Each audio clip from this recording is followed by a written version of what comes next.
Welcome to story time. I'm going to read you an Okanagan story about our trickster Coyote and his wife Mole. Coyote and his wife Mole and their children were living by themselves, away from the winter encampment of the people.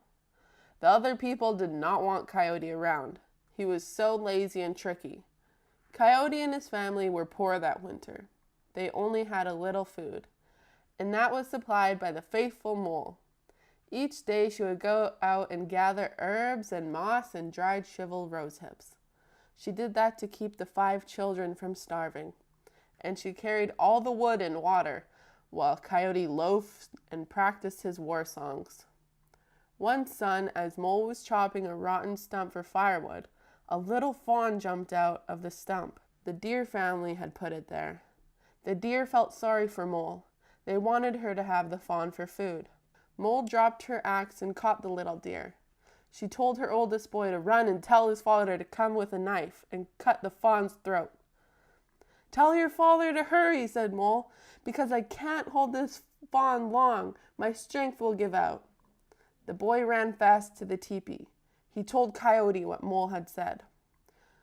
"Go back to your mother and tell her to hold the fawn while I get my bow and arrows ready," Coyote ordered. And the boy ran to his mother with the message. Coyote ran out of his lodge and got a piece of wood, from which he made a bow. Then he ran to a berry bush where he cut 2 arrows.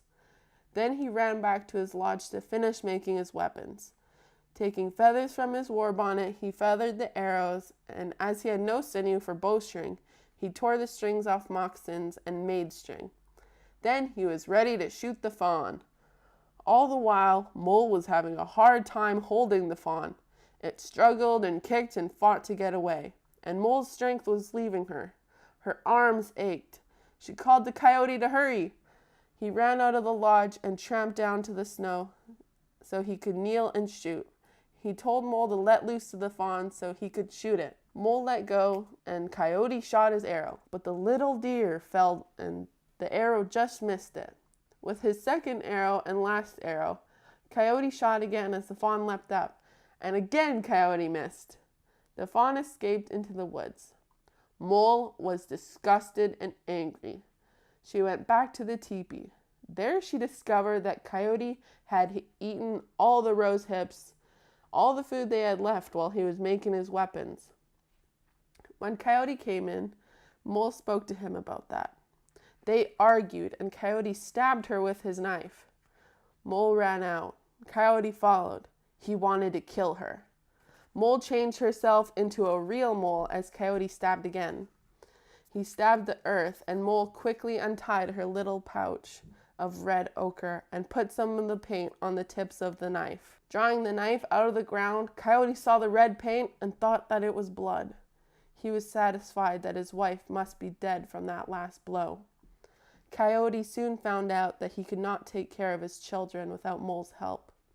They could not love as they had before, so Coyote told the 4 oldest children to visit their uncle Kingfisher, who was a good hunter and had plenty of food in his lodge. The 4 boys started for Kingfisher's home, and Coyote took his youngest and favorite son and went traveling. The youngest boy's name was Top Can. They traveled many suns without getting much to eat. They were hungry, and when they came to a large prairie where a woman dressed in a red painted buckskin was digging roots, seeing her digging reminded Coyote of his wife, and he wished that Mole were alive to dig roots for him to eat. He took Top Can off his back and told him to wait. Then Coyote went towards the strange woman. "Tell me a good story. Tell me news, woman," said Coyote upon getting near the diggers. But the woman did not take any notice of him. She kept on digging roots and cleaning them as she put them in her basket, which was strapped to her side. Not so easily discouraged, Coyote walked closer, saying, "Tell me news. I'm a traveler from a distant country." "I will tell you a story," said the woman, and turned angrily to Coyote. "Coyote deserted his children and killed his wife." that Coyote recognized this woman as his own wife, Mole. She had followed him to watch over little Top Can, but Coyote had not known that. Grabbing his knife, Coyote ran at his wife. He meant to kill her, but she changed into a real mole and went underground and got away. Coyote returned to Top Can. He picked the boy up and put him on his back and resumed his journey. He sought new lands where his tricks and mischief-making were not known.